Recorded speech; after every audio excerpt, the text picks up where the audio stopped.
This is CNN Breaking News.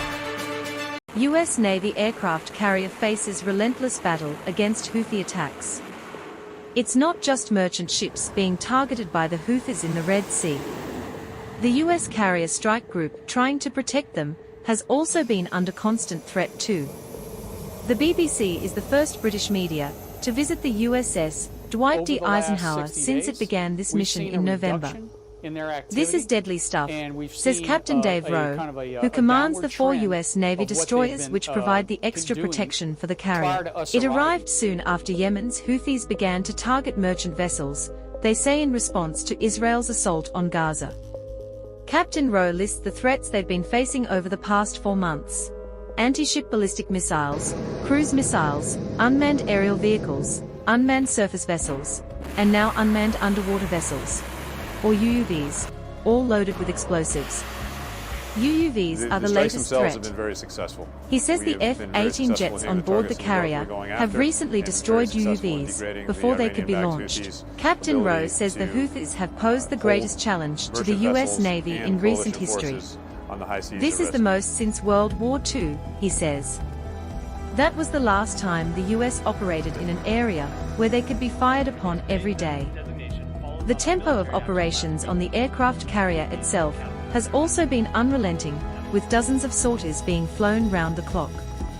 We watch as the deck crew direct the F-18s with luminous sticks, which they use to maneuver the jets round the flight deck at night. Up in the carrier's flight control tower, Commander George Zintak, known as the Air Boss, is having to choreograph their movements, with a jet either launching or landing in just over a minute. He's been in the U.S. Navy for more than 30 years, but says this is probably the most flying I've done on a deployment. Every day we are flying a ton. In daylight you can see what they've been doing. On the side of each cockpit they've painted the silhouettes of the bombs they've dropped, the radar stations destroyed, and the drones they've shot down from the air. They've already fired more than 300 bombs and missiles. Row after row of more munitions are lined up in the hangar, ready for loading. From the USS Eisenhower, or Ike as she's called by the crew, you can still see a few large merchant ships, tankers, and bulk carriers sailing in the distance. But they are fewer in number. Normally, the Red Sea carries around 20% of the world's maritime trade. It's the key route to Europe through the Suez Canal. It's less vital to America, but they are the ones doing the most to try to restore freedom of navigation. But even with the presence of a U.S. carrier strike group, the Red Sea remains extremely dangerous waters. While we are on board, we are told the Houthis have fired another ballistic missile, traveling at more than 3 times the speed of sound. The crews on the U.S. destroyers have just minutes to track them and shoot them down. On this occasion it's well out of range, and the missile falls into the water. Others, though, have successfully hit merchant vessels. They've already struck several, sunk one, the Ruby Mar, and killed 3 crew on board the bulk carrier True Confidence. Rear Admiral Mark Miguez, the carrier strike group commander, sees the signs of continuing sea trade as evidence their presence has had some success. He believes strikes led by the US, with the help of Britain, have already degraded some of the Houthis' military capabilities.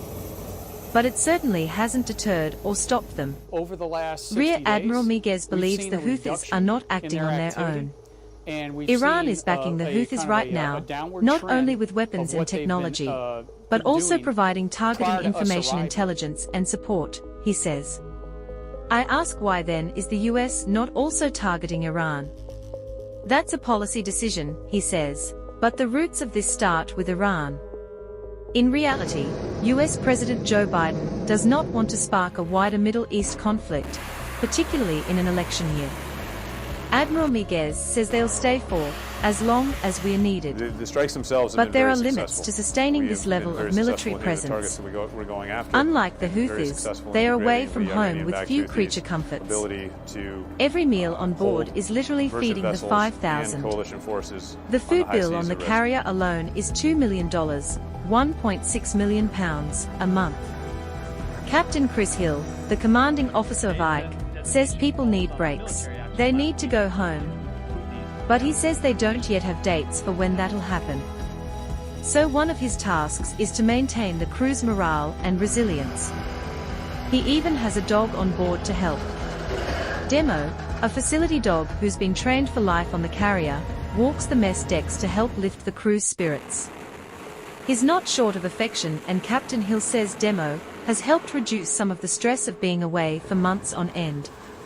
Most of the crew rarely see daylight. But as for the USS Dwight D. Eisenhower's main mission, it's still too early to judge what lasting effect it'll have achieved. Captain Hill says, "It's difficult to define winning and losing in this kind of conflict. And we've